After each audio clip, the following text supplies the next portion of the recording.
They prove something about human behavior that most people don't want to believe. You can be a good person, have strong morals, be completely convinced you would never hurt someone, and still do exactly that if the conditions are right.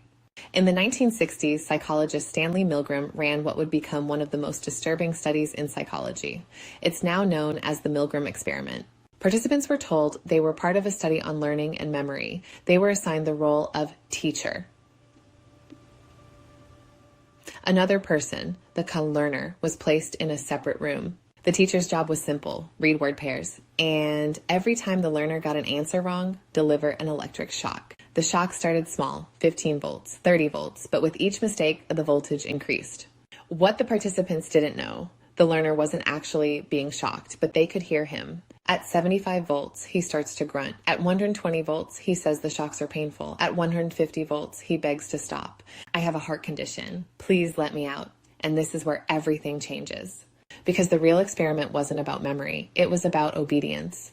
When participants hesitated, a researcher in a lab coat would calmly say, "Please continue. The experiment requires that you continue. You have no other choice." And here's what happened. 65% of participants continued all the way to 450 volts.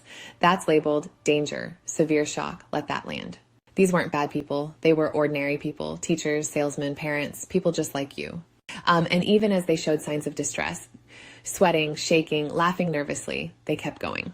Why? Because authority overrides instinct. Your brain is wired to defer to perceived authority figures, especially in structured environments. It reduces uncertainty. It removes responsibility.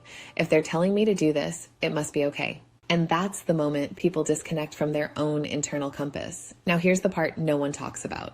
This doesn't just happen in a lab. This is happening in real life. All the time. It's why people stay in toxic relationships, even when every part of them knows something is wrong.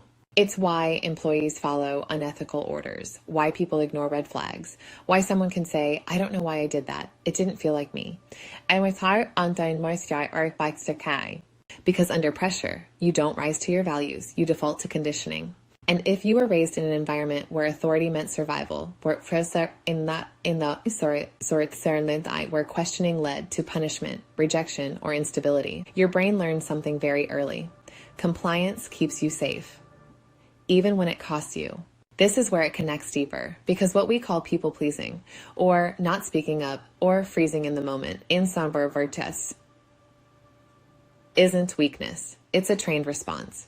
And unless you understand the pattern, you will keep repeating it. That's the real takeaway from this experiment. Not that people are cruel, but that human behavior is far more programmable than we think. If you want to understand what pattern is driving you, learn your primal wound at 7primalwounds.com.